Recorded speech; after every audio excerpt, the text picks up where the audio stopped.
Shalom sahabat-sahabat firman kehidupan, salam penuh kasih dan damai sejahtera. Kiranya kasih dan kebaikan Tuhan selalu melingkupi langkah kaki kita dimanapun kita sedang berada saat ini. Sahabatku, seperti biasanya sebelum kita masuk dalam perenungan firman Tuhan, mari kita mempersiapkan hati kita dengan berdoa. Bapa Sorgawi, hari ini kembali kami datang kepadamu dalam pengharapan untuk belajar firman-Mu. Kami mengosongkan hati kami untuk menerima benih firman-Mu.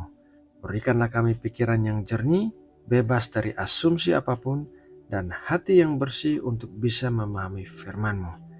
Terima kasih ya Bapa. Dalam nama Tuhan Yesus Kristus, kami berdoa. Amin.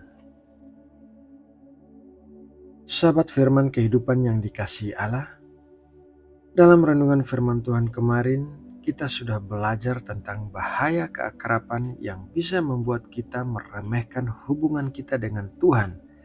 Dan dalam renungan firman Tuhan hari ini, kita akan belajar bahaya keakraban yang bisa membuat kita meremehkan hubungan kita dengan sesama yang kita kenal. Mari kita mulai dengan membaca kelanjutan dari ayat Alkitab yang kita baca kemarin. Lukas 4 ayat 25-30.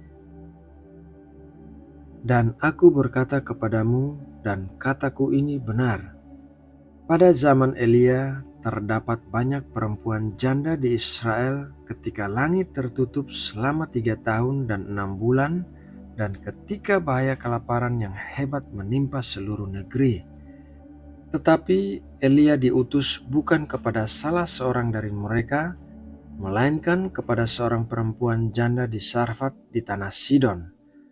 Dan pada zaman Nabi Elisa, banyak orang kusta di Israel dan tidak ada seorang pun dari mereka yang ditahirkan selain daripada Naaman orang Syria itu. Mendengar itu, sangat marahlah semua orang yang di rumah ibadat itu. Mereka bangun lalu menghalau Yesus keluar kota dan membawa dia ke tebing gunung tempat kota itu terletak untuk melemparkan dia dari tebing itu. Tetapi ia berjalan lewat dari tengah-tengah mereka lalu pergi. Tuhan Yesus sedang berada di dalam rumah ibadat di kota Nazaret, yaitu kota tempat Tuhan Yesus dibesarkan. Setelah Tuhan Yesus membaca kitab Yesaya, orang-orang di situ meremehkan Tuhan Yesus karena mereka memandang Tuhan Yesus sebagai anak Yusuf, seorang tukang kayu. Oleh karena itu, Tuhan Yesus mengatakan kepada mereka bahwa tidak ada nabi yang dihargai di tempat asalnya. Malahan orang-orang lain lebih menghargai para nabi.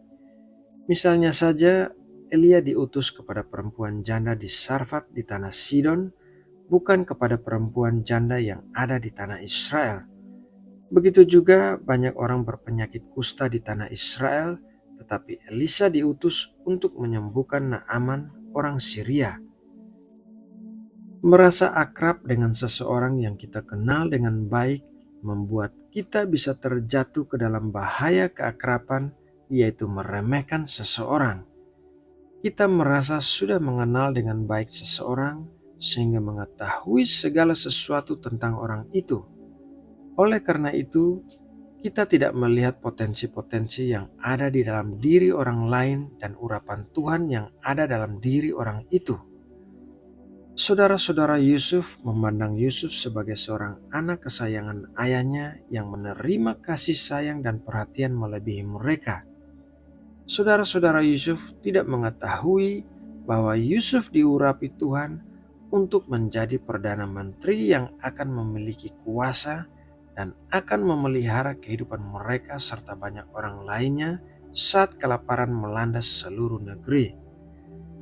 Keakraban membuat mereka merasa sudah mengetahui segala sesuatu tentang Yusuf, sehingga mereka melemparkan dia ke dalam lubang dan menjual dia sebagai budak ke tanah Mesir tanpa mengetahui bahwa suatu saat nanti mereka akan bertemu kembali dengan Yusuf dan bergantung pada belas kasihan Yusuf untuk memelihara hidup mereka.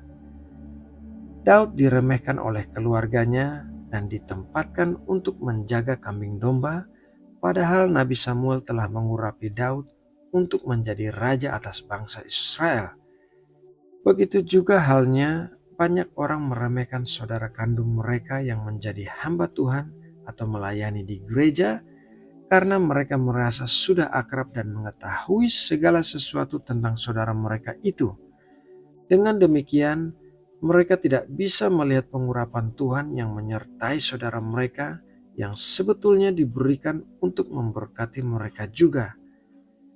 Sahabat firman kehidupan yang diberkati Allah, kita harus sangat berhati-hati dengan cara kita memandang orang-orang yang sangat akrab dengan kita, karena hal itu bisa membuat kita meremehkan mereka. Kita tidak pernah tahu potensi sesungguhnya dari seseorang apabila tangan Tuhan menyertai dan mengurapi mereka.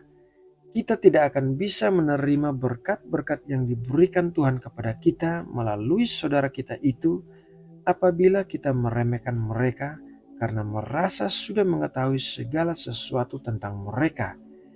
Kita harus memiliki kerendahan hati untuk selalu terbuka terhadap kemungkinan-kemungkinan bahwa saat Tuhan memakai seseorang, maka pengurapan Tuhan akan membuat orang itu menjadi orang yang berbeda. Nah, sahabat firman kehidupan yang terkasih, demikianlah renungan firman Tuhan hari ini. Semoga renungan ini memberkati dan menguatkan kita semua. Mari kita berdoa untuk menutup renungan ini. Ya Tuhan, ke dalam tangan-Mu kami menyerahkan seluruh hati dan hidup kami. Perbuatlah apa yang baik di dalam pandangan-Mu, dan jadilah kehendak-Mu bagi kami. Ubahkanlah cara kami memandang sesama kami dengan pengharapan akan pengurapan-Mu yang ada atas mereka, dan jauhkanlah kami dari hati yang sombong yang memandang remeh orang lain, karena hal itu bisa membutakan kami. Ajarilah kami untuk memiliki hati yang bijaksana dan mata yang bijaksana untuk memandang dan memperlakukan orang lain seperti kehendak-Mu, karena itulah yang berkenan di hadapan-Mu. Terima kasih ya Bapa untuk sabda yang indah hari ini. Di dalam nama Tuhan Yesus Kristus kami berdoa dan mengucap syukur. Amin.